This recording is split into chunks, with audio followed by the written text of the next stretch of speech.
রামনবমী উপলক্ষে বিশাল শোভাযাত্রা new town থেকে শর্টলেক হয়ে লেক টাউন যাবে এই শোভাযাত্রা। শোভাযাত্রা উদ্বোধন করলেন বিরোধী দলনেতা শুভেন্দু অধিকারী। বুধবার সকালে নিউ টাউন রাম মন্দিরে রামনবমীর পুজো দিয়ে নিউ টাউন থেকে শোভাযাত্রার সূচনা করলেন বিরোধী দলনেতা শুভেন্দু অধিকারী। বিজেপির স্থানীয় নেতৃত্ব কার্যকর্তাদের সঙ্গে নিয়ে নিউ টাউনের থেকে শর্টলেক, তারপর লেক টাউন সহ বিভিন্ন জায়গায় পৌঁছবে শোভাযাত্রা। গ্যাং থাকে, এর আগে র্যাগিং করে একটা গরিব বাড়ির ছাত্রকে মেরে ফেলার পরে যুব মোর্চার প্রতিবাদে আমি গেছিলাম।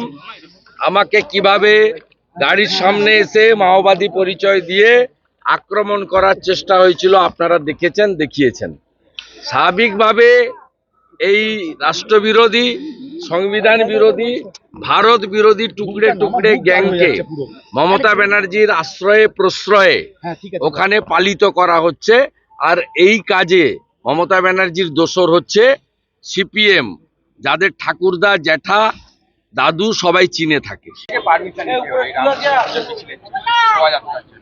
আপনি দেখুন, পশ্চিমবঙ্গ ভারতবর্ষের ৮-১০টা রাজ্যের মতো নয়।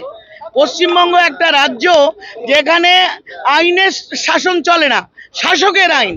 তৃণমূলের যিনি সুপ্রিমো শাসক, তিনি উস্কানি দিচ্ছেন মানুষকে, যাতে রাম মন্দিরের যে আমাদের যে প্রসেশন বেরোবে, সেখানে গতবার আপনারা দেখেছেন এনআইএ তদন্ত হচ্ছে, এবারে আপনি দেখেছেন কোর্ট থেকে পারমিশন লাগছে। পরশুদিনে যাদবপুরে কালকে এই ঘটনা দেখেছেন। পরশুদিন শিব মন্দির ভাঙা হয়েছে বসিরহাটের মিনাখায়, সেখানে ইনজিওর্ড হয়েছে, হাসপাতালে ভর্তি, মৃত্যুর সঙ্গে পাঙ্গাল হচ্ছে একটা ছোট ছেলে। কেন? কি দোষ তাদের?